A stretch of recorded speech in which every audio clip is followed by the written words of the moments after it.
fabulous 131. Welcome to another episode of Lindsay's Library. Today I'm gonna be reading Chapter 10 of Ella Enchanted, written by Gail Carson Levine. Let's get started. Chapter 10. A maid showed me to a corridor lined with doors. Each one was painted with a different pastel color, and a card affixed to it announcing the name of the room. We passed the lime room, the daisy room, and the opal room, and stopped before the lavender room. The maid opened the door. For a moment I forgot my hunger. I was in a cloud of light purple. Some of the purples blushed faintly pink. Others were tinted pale blue, but there was no other color. The curtains were streamers, undulating from the breeze made by the door closing behind me. Beneath my feet was a hooked rug in the design of a huge violet. In a corner stood a clay chamber pot, disguised as a decorative cabbage. The 5 beds were swathed in gauzy fabric. The 5 burrows were painted with wavy stripes of pale and paler lavender. I wanted to throw myself on a bed and cry about being so hungry and about everything else. But these were not beds onto which one could throw oneself. A purple chair was placed next to one of the 2 windows. I sank into it. If I didn't succumb to starvation, I would be here for a long time, with hateful mistresses and with Hattie ordering me about. I stared out the window at Madame Edith's garden until exhaustion and hunger produced a kind of stupor in me. In a while, I slept. "Here, Ella, you can eat this." An urgent whisper pushed its way into my dream about roasted pheasant stuffed with chestnuts. Someone shook my shoulder. "Wake up, Ella, wake up!" In order, I was awake. Arita thrust a roll into my hands. It's all I could get. "Eat it before the others come in." In 2 swallows, I ate the soft white roll. More air than sustenance, but more sustenance than I'd had in days. "Thank you. Do you sleep in here too?" She nodded. "Where?" The door opened, and 3 maidens entered. "Look, queer ducks flocked together." The speaker was the tallest pupil in the school. She pronounced her L's as Y's, mocking Arita's accent. "Etsy and Bensy, Asura and Dancy, Ivitim, Oingentle?" I asked Arita. "Is this how they behave at finishing school? Attempso if Bensy, Asura, Ipuri? Sometimes they are much worse." "Are you from Ayorthia too?" the tall maiden asked me. "No, but Arita is teaching me the beautiful Ayorthian language." "In Ayorthian, you are an Ibwi, unchu." It only meant tall girl. I didn't know any insults in Ayorthian. However, Arita was laughing, which made it seem the worst of epithets. I laughed too. Arita collapsed on top of me, and together we shook the purple chair. Madame Edith, the head mistress, bustled in. "Young ladies, what do I see?" Arita leaped up, but I remained seated. I couldn't stop laughing. My chairs are not made to take such abuse. "And young ladies, do not sit 2 to a seat. Do you hear me? Ella, stop your unseemly laughter." I stopped mid-giggle. "That's better. Since it's your first day here, I shall excuse your behavior, and trust that it will have improved tomorrow." Madame Edith turned to the others. "Into your nightdress, young ladies. The shores of sleep are approaching." Arita and I exchanged glances. It was very cheering to have a friend. Everyone else reached the shores of sleep, but I remained oceans away. I had been given a nightdress so covered with bows and frills that I couldn't lie flat comfortably. I slipped out of bed and opened my carpet bag. If I couldn't sleep, I could read. Madame Edith thought fear of the dark was to be expected in young ladies, so a lamp was left burning. My book opened to a letter from Mandy. "Dear Ella, this morning I baked scones. Bertha and Nathan and I will eat them for a snack before we go to bed. But I baked 2 extra. We'll have to divide yours and eat them too. I promised myself I wouldn't trouble you by saying how much I miss you, and see how I start? That parrot man, name of Simon, came here today with one of his birds to give you. It speaks Gnomic and Elfian. He said, it wasn't fine enough for the menagerie, but you might like it. He told me what to feed it. I never thought I'd be cook to a parrot. I wish it would stop talking once in a while.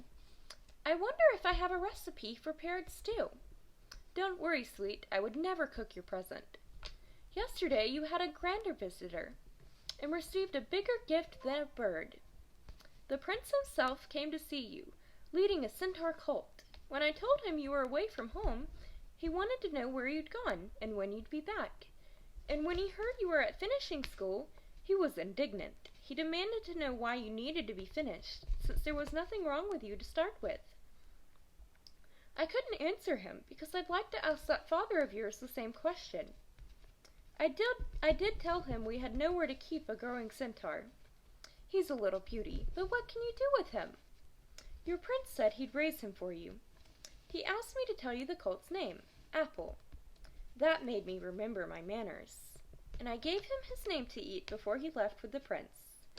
Speaking of leaving, your father departed the same day you did, said he was off to the Greenies, which I gathered was his disrespectful name for the elves.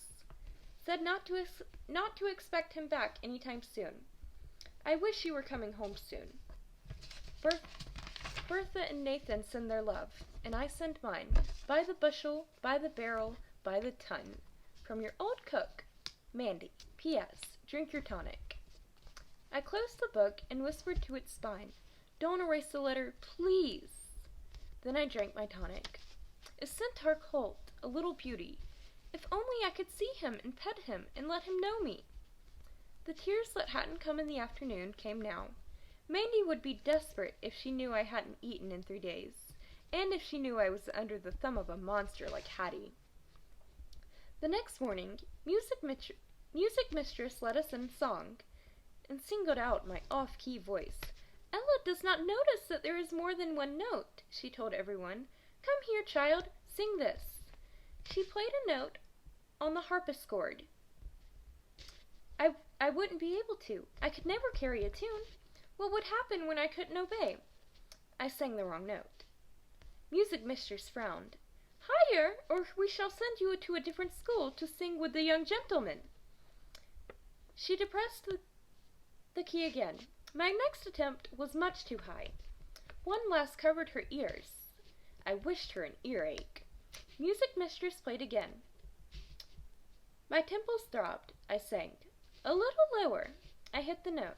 She played another. I sang it. She played a scale. I sang every note. I beamed.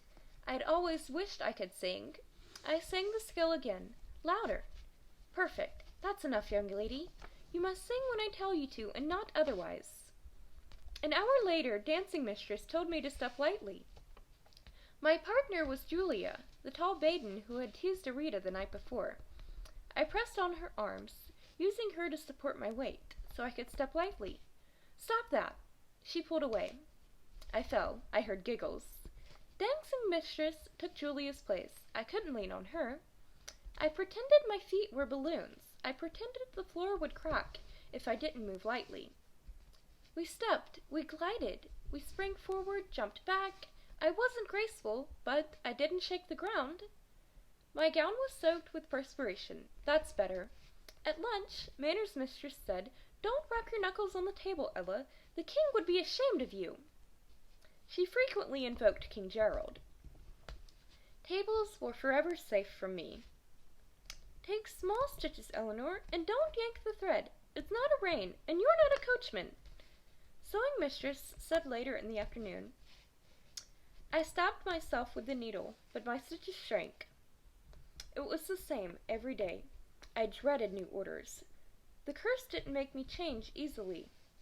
I had to concentrate every second. In my mind, I repeated my commands in an endless refrain. When I woke, I instructed myself not to bounce out of bed. Leave the nightdress for the servants to put away. At breakfast, don't blow on my porridge, and don't spit out the lumps. On our afternoon walk, don't skip, don't leap about. Once I actually spoke aloud. It was at dinner. Don't slurp, I instructed myself. I said it softly, but a pupil seated near me heard, and she told the others. The only subjects that came easily were those taught by my writing mistress, composition and ciphering. She also taught penmanship, which was one subject in which I did not attain excellence, because writing mistress issued no orders. She taught a Yorthian, but no other languages. When I told her I knew a little of the exotic tongues and wished to learn more, she gave me a dictionary of exotic speech. It became my second favorite book, after Mandy's Present. Whenever I had time, I practiced the languages, especially Ugharese. The meanings were dreadful, but there was an attraction in speaking the words. They were smooth, sleek, and slithery, the way a talking snake would sound. There were words like pisabios, delicious, sink, eat, hygiene, dinner, efuth, taste, and fenu, sour. My progress in all my subjects astounded the mistresses. In my first month, I did little right. In my second, I did little wrong. And gradually, it all became natural. Light steps, small stitches, quiet voice, ramrod straight back, deep curtsies without creaking knees, no yawns, soup tilted away from me, and no slurping. But in bed, before I fell asleep, I'd imagine what I would do if I were free of Lucinda's curse. At dinner, I'd paint lines of gravy on my face and hurl meat pasties at Manor's mistress. I'd pile headmistress's best china on my head and walk with a wobble and a swagger till every piece was smashed. Then I'd collect the smashed pottery and the smashed meat pasties and grind them into all my perfect stitchery. And that ends chapter 10 of Ella Enchanted, written by Gail Carson Levine. I hope you have enjoyed this episode of Lindsay's Library. If you did, please be sure to like and subscribe. And also, if you want, you can check out my links down in the description below. The first of which is for my affiliate with So Sick Clothing. There's a promo code through them that will get you 15% off site-wide. That promo code is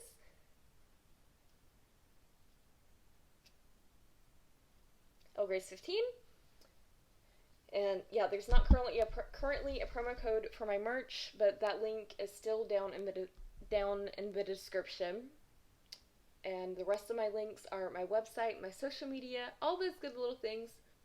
Thank you for watching, and above all else, stay fabulous. Bye!